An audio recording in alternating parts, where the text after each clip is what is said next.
Hey, I'm Justin with AmericanMuscle.com, and I'm going to be breaking down the JLT Performance Cold Air intake, available in a textured black ABS plastic finish or carbon fiber, fitting all 2011 and newer Mustang GTs.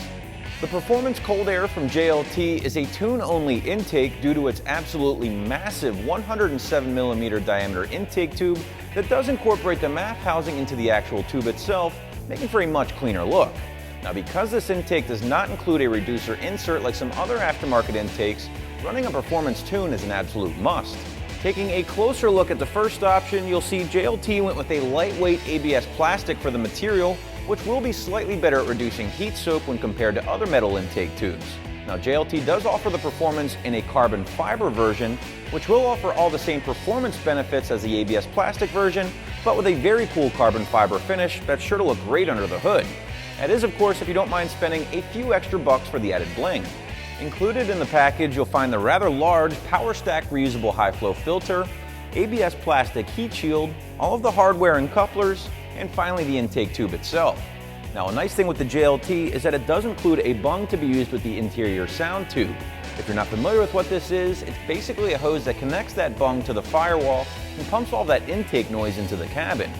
If you've already deleted this or you're not a fan of this, you can always use the included cap to plug everything off. Alright, in order to see how well the JLT will perform on our Coyote motor, we need to see where the car stands now. So with that said, let's grab a quick baseline run using our automatic 2011 GT and then get to work installing the intake. Removing the stock airbox and getting the new JLT installed is something any backyard mechanic should be able to tackle in about an hour or less using basic hand tools. Now, for automatic equipped cars, you will need to drill a half-inch hole into the actual intake tube and then use the included fitting to complete the job, but really it's not a big deal. As I mentioned earlier, due to the size of the mass airflow housing on the JLT, running a performance tune is an absolute must, otherwise you're going to trigger a check engine light.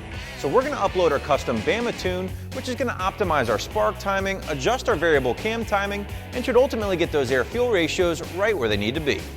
Alright, with the JLT installed and our tune-up loaded, let's make another pull here on the dyno jet and see what kind of improvements this intake made on our 2011. Our baseline run using our automatic 2011 GT gave us 336 horsepower and 302 foot-pounds of torque. With our JLT Bama combination, we put down 369 horsepower and 339 foot-pounds of torque, making for a peak gain of 33 horsepower over our baseline numbers, and gains of 37 horsepower and 60 foot-pounds of torque throughout the curve.